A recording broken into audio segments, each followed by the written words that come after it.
আমরা আপনারা সকলেই জানেন যে আসলে বেগম খালেদা জিয়ার মৃত্যুর সংবাদে শুধুমাত্র বিএনপি কিংবা জাতীয়তাবাদী দলের কর্মীরা নয়, গোটা দেশের মানুষই স্তব্ধ এবং বাকরুদ্ধ।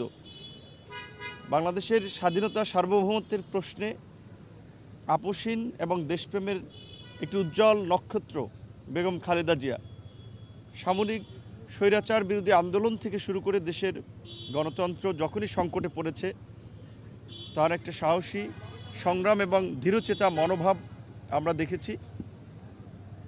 আজকে 2024 পরবর্তী যে নতুন বাংলাদেশ, এই বাংলাদেশের এই জায়গায় নিয়ে আসার জন্য যে রাজনৈতিক দলগুলোর যে ঐক্যবদ্ধ সংগ্রাম, তিনি জেলের ভিতরে থেকে বাইরে থেকে তিনি এই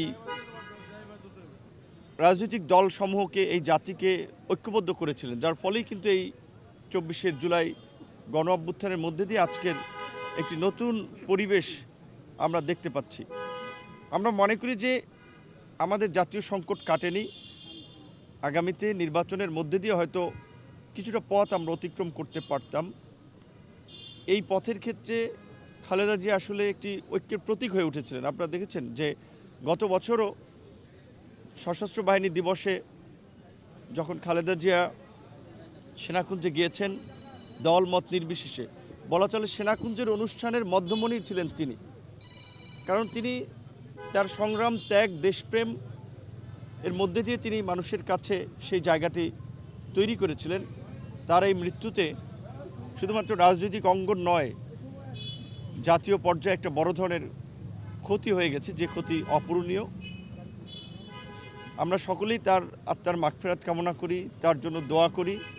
আগামীকালকে বাদ জহুর যে তার জানাজা হবে সংসদ ভবনের দক্ষিণ প্লাজায়, যারা পারবেন সেখানে অংশ নেবেন এবং গোটা দেশবাসীকেই আমরা দোয়া করার আহ্বান জানাই।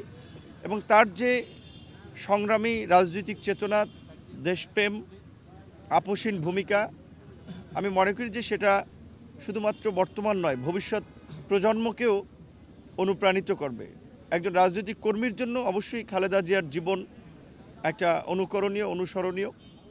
আমরা বিশেষ করে তরুণ প্রজন্ম যারা খালেদা জিয়াকে কাছ থেকে দেখার সুযোগ পায় নাই, জানার সুযোগ পায় নাই, তারা জানবে ভবিষ্যতে তার মতো সংগ্রামী, দেশপ্রেমিক মনোভাব নিয়ে দেশের জন্য কাজ করবে।